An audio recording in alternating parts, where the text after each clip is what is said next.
Praise the Lord. Odofo Onyankopon hira bebree bra ye bom paye.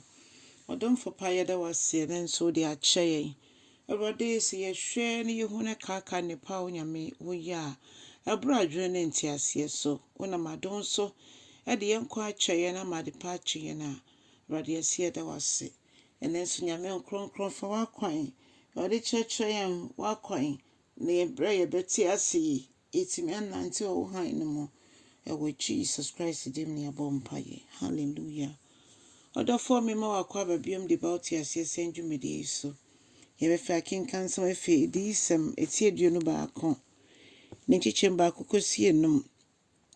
Na Yohania ohun ade no odi hunofo no etre sansem ese me hunu osoro foforo ne asase foforo. Na osoro ne asase dada ne nyina etwam na epo nso so etwam na me hu oman kronkron no a eye Jerusalem foforo no se efi Onyankopon enchen ete sa yefra yesiesie no amaniku no adofo no eno kure se osoro ne asase betwam akọ no nyame asem nkwa ne ntwam nkọ ntini a Yohane atwera to hoyi ntwam da eyade ebebemu ni nyina bebemu pepepe odofo yehunu se Onyankopon asafo eye na yefo yire ogusu siesie na asafo se na asafo bebi ono wo no ne megidifo ho ela yensu yebetena yekasa asafo a na enye ne a yehunu se wall enan a yehye no da bi asafo no yewo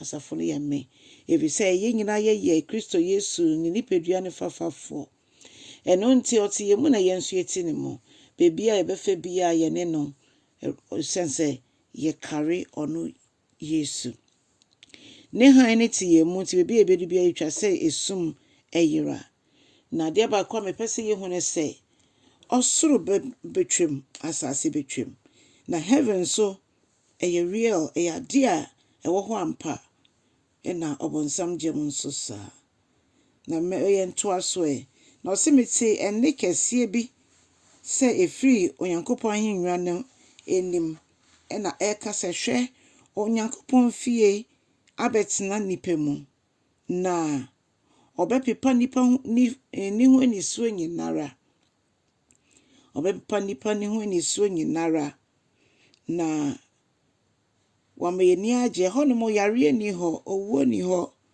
kwadande ni ho bibi biara twe ye kire efi ye nyame so mo emma ye ntimi ntu anamon yie eni ho enitini yane se sabre ya Yesu Kristo nyama ye yenja ya ho nyina emfamma no onfa ye nomom onfa ye de ono ape ni ye de so nani nso na ebripemu na oso ne asase twemu a nyame asem ye de ho atoso no ebeji yen amane ho asem no any Jesus it is offer Yesu Kristo so red no kraje nkwa ono nkwa na wo na wonsei ono nkwa na ontwemu ono nkwa na onya ade a esei ono nkwa na de rehye ne mu a esi yenye nti odofo ehin na ugina etwase yegina Yesu Kristo a oye yebutentim no so ono wato ne nkwa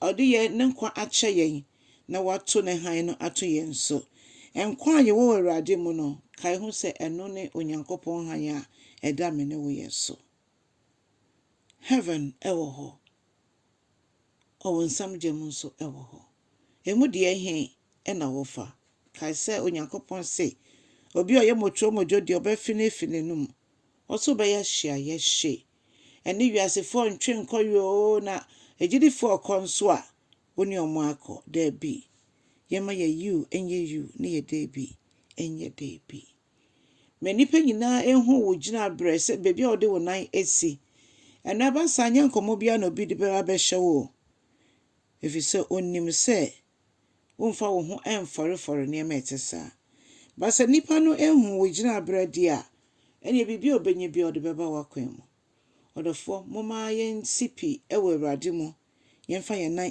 ntintim ɔbotantim no so. Na ɔno ɛna ɔntwe ne ho ma yɛmpa nhwe. Ana yɛmpɔne nhwe. Na mmom no okuta yɛn mu sɛ ɔkɔreɛ ɛne ne mma. Ɛberɛ ɔde yɛn mfomso akyɛ yɛn na Onyankopɔn ɛhwɛ yɛn kwan sɛ yɛbɛma n'asɛm ayɛ adwuma ɛwɔ yɛn mu. Na yɛde atwɛn ne mma yɛtɔ so mmienu. Onyankopɔn nhyira wo kyɛasɛm no na ofoforo nso yɛnhyira wɔ Yesu din mu. Amen and amen.